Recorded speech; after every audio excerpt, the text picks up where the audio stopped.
Let's watch some crazy stuff, yo! Alright. Black Mississippi woman discovers the police who were asked to help find her son were also responsible for his death. Check this out. It's crazy to have people lie in your face, especially when they act like they are helping you. But that's what happened between Betterston Wade and the Jackson Police Department in Mississippi. Here's their story. March, Wade got into an argument with her 37-year-old son, Dexter Wade. As a result, he left home and went to hang out with a friend. As someone who's gotten into many heated arguments with my parents, I can relate.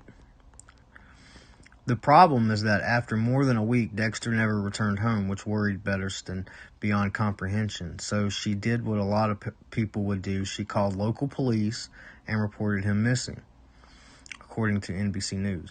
But initially, it wasn't something she was keen on doing. In 2022, Betterston's brother died after being slammed by a Jackson police officer, according to reports.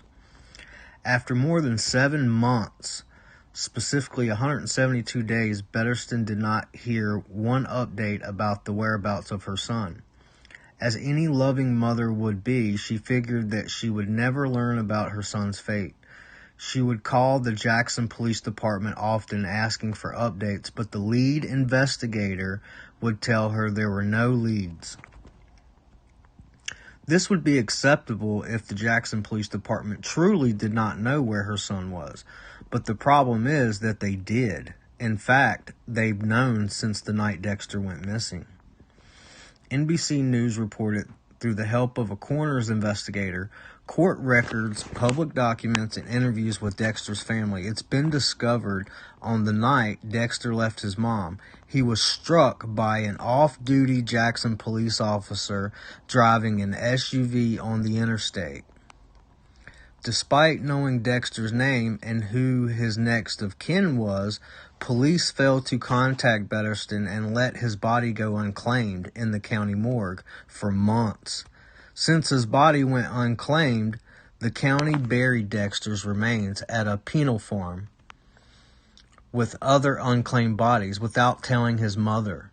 For months, the lead investigator told Betterston there were no leads.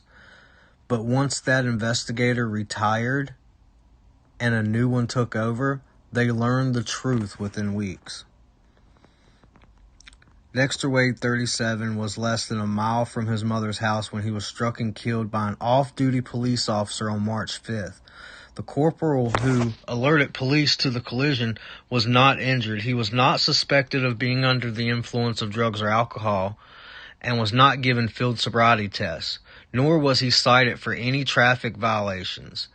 The death was ruled accidental. Dexter suffered severe injuries, including to his head. A toxicology report later noted that Dexter had PCP and methamphetamine in his system. Earlier this month, Betterston made the appointment to see the grave where her son was buried, along with her sister, daughter, and close friend. In an interview with WLBT Betterston before they ever put him in the ground, they had the opportunity to come to my doorstep and say, "Miss Wade, we're getting ready to bury your son." She continued, "I had to buy him back from the state. That is so messed up. I had to pay $250 just to get his body rights back." So this is just a prime example right here of how police corruption happens every day. And this is just one story that, the public happened to find out about. Just think of all of the other stories that we have no idea about that they continue to cover up. Just wanted to point this out to everyone out there. Hope everybody's having a good Halloween. Till next time, peace out.